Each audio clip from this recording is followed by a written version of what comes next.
आज मावळ तालुका विधानसभा 204 या मतदारसंघातील जनतेकरता राज्याचे लोकप्रिय मुख्यमंत्री आदरणीय देवेंद्रजी फडणवीस साहेब यांच्या वाढदिवसाचं औचित्य साधून आणि राज्याचे दिवंगत नेते आदरणीय दादांचे जयंती या दोनही राज्यातील प्रमुख व्यक्तींचा एक वाढदिवस आणि जयंती संपन्न होत असताना छत्रपती शिवाजी महाराजत्व समाधान शिबिर या ठिकाणी पार पडत आहे। आज ज्यांच्या उपस्थितीमध्ये आपल्या तालुक्यातील अनेक लाभार्थ्यांना शासकीय योजनेचा लाभ या ठिकाणी उपलब्ध होणार आहे आणि ज्यांनी खऱ्या अर्थानं कठीण परिस्थितीमध्ये महत्वाची भूमिका बजावली अशा देखील अनेक संस्थांचा सन्मान ज्यांच्या शुभ हस्ते या ठिकाणी पार पडतोय अशा आपल्या पुणे विभागाच्या आयुक्त श्रीमती शीतल तेली मॅडम, राज्याचे माजी मंत्री सन्मान्य बाळाभाऊ बेगडे ज्यांनी आपल्या भावना व्यक्त केल्या असे अपर जिल्हाधिकारी सन्मान्य सतीशजी राऊत, आपल्या पंचायत समितीच्या सभापती सुमित्राताई येवले, नगराध्यक्ष संतोष भाऊ दाभाडे, नगराध्यक्ष राजेंद्रजी सोनवणे, आबोलीताई धुळे, दीपालीताई हुलावळे, राष्ट्रवादी जिल्ह्याचे अध्यक्ष विठ्ठलअण्णा शिंदे, माझे सभापती गुलाबकाका म्हाळसकर, रवींद्र आप्पा भेगडे, शांतारामजी कदम, उपस्थित सर्व व्यासपीठावरील मान्यवर ज्यांनी या कार्यक्रमाला आपल्या सर्वांना निमंत्रित केलं असे आपल्या विभागाचे विभागीय अधिकारी सन्मान्य सुरेंद्रजी नवले, तहसीलदार विक्रमजी देशमुख, गट विकास अधिकारी, सर्व प्रशासकीय अधिकारी वर्ग, माझ्या मावळ तालुक्यातून आलेले सर्व वाड्यापाड्यातील वडीलधारी माझ्या माय भगिनी, सहकारी बांधव आणि पत्रकार मित्रांनो, आपल्या सर्वांना खरंच आज या कार्यक्रमाला व्यवस्थितपणानं बसण्याची व्यवस्था व्हायला पाहिजे होती। या ठिकाणी आल्यावरती कार्यक्रम देखील आपल्याला पाहायला मिळायला पाहिजे होता, परंतु तुमच्या नियोजनामध्ये प्रशासकीय अधिकारी म्हणून सुरेंद्रजी नवले आणि विक्रमजी देशमुख यांनी हा कार्यक्रम यशस्वी केला, परंतु लोकप्रतिनिधी म्हणून मी कमी पडलो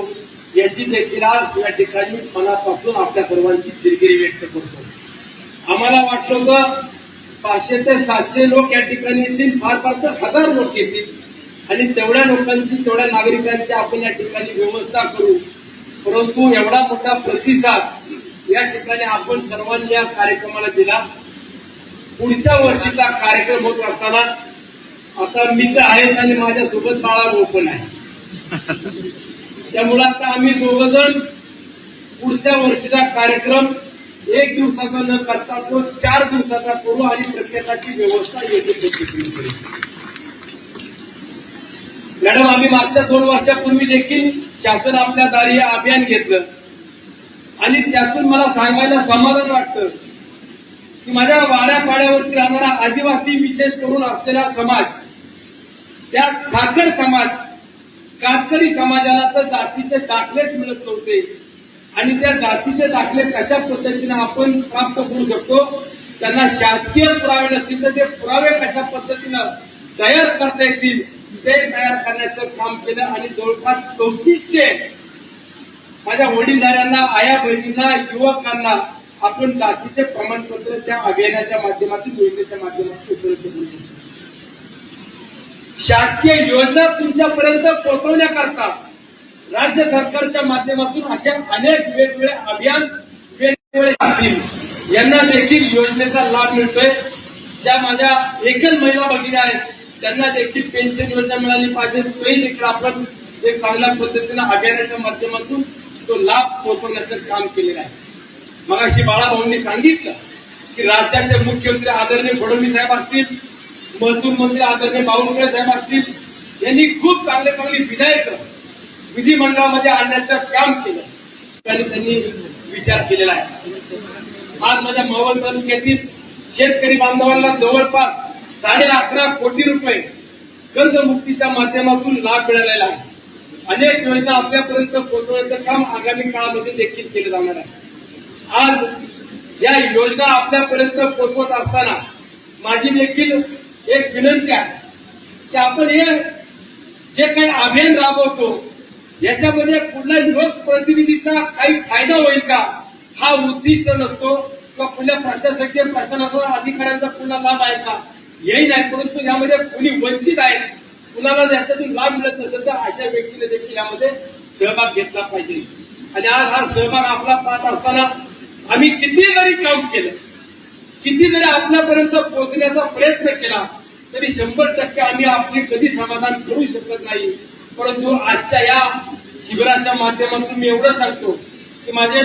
प्रांत असतील, माझे तहसीलदार असतील, महसूल विभागाचे अधिकारी असतील, हे खरोखर खूप चांगलं काम करतायत आणि त्यांनी देखील वेगळ्या योजनेचा आपल्यापर्यंत कसा लाभ घेता येईल. आज ज्या कुटुंबांना शासकीय जागा नव्हत्या,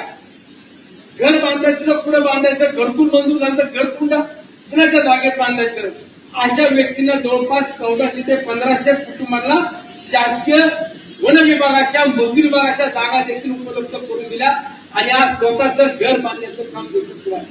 आणि नुसतं घराला जागा दिली किंवा शासकीय घरकुल मंजूर झालं म्हणून थांबलं नाही, तर आम्ही एक चांगली मॉडेल फंडिंग करण्याचा देखील संकल्प केला. त्यामध्ये मला जिल्हाधिकारी गुडी साहेब असतील, म्हणजे जिल्हा परिषद सीओ गजानन पाटील साहेब असतील, यांचं देखील मला मार्गदर्शन किंवा त्यांची साथ आहे. आणि म्हणून आम्ही 2,40,000 रुपये घरकुलाला मिळत असताना त्या घराची किंमत जवळपास 3.5 ते पावणे 4 लाख रुपये होती. पण 1 लाख ते 1.25 लाख रुपये आणायचे करून यामध्ये आम्ही काही DSR फंडातून देखील अनेकांना आव्हान केलं, अनेक अधिकाऱ्यांना, अनेक उद्योजकांना आव्हान केलं. आणि मला सांगायला मावळत्या जनतेला देखील अभिमान वाटतो, आज घरांचं काम 60% पूर्ण झालंय. येणाऱ्या दिवाळीपर्यंत माझा आदिवासी समाजाचा, माझा कातकरी समाजाचा, ठाकर समाजाचा ज्या ज्या वंचित कुटुंबांना घरकुल मंजूर झालं त्यांना दिवाळीच्या आतमध्ये त्यांच्या हक्काचं घर देऊन दिवाळी देखील साजरी केली जाणार, याचा देखील आम्हाला अभिमान आहे. ही वस्तुस्थिती आहे. आणि यातून आपण सगळेजण जर लोकप्रतिनिधी एकत्रितपणानं काम करण्याचं ठरवलं तर आज सकाळी माझ्या पवना नगरला देखील काही अडचणी निर्माण झाल्या, ज्यामध्ये विशेष करून आज मॅडम तुम्हाला सांगतो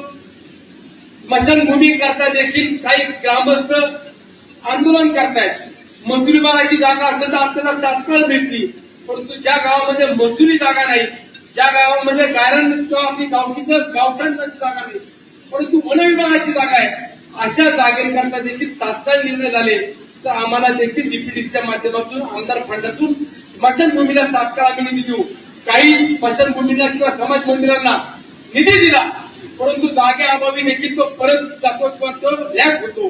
परंतु जर आम्हाला वन विभागाची जागा प्राप्त झाली तर या मावळ तालुक्यात प्रत्येक गावात देखील आम्ही स्मशानभूमी उभी करू शकतो. आज माझ्या काही तिकोना गावातील मंडळी देखील या ठिकाणी आले, सकाळी आंदोलन करत होते. त्यांना आव्हान केलं की आजच्या कार्यक्रमाला तुम्ही या ठिकाणी आयुक्त मॅडम देखील असणार आहेत, तात्काळ तुमचा प्रश्न सोडू आणि ज्या ज्या भागातील अशा ग्रामस्थांच्या किंवा गावाच्या नागरिकांच्या अडचणी आहेत त्या सोडवण्याकरता आम्ही नक्कीच कटिबद्ध असू, हेच आजच्या शिबिरातून देखील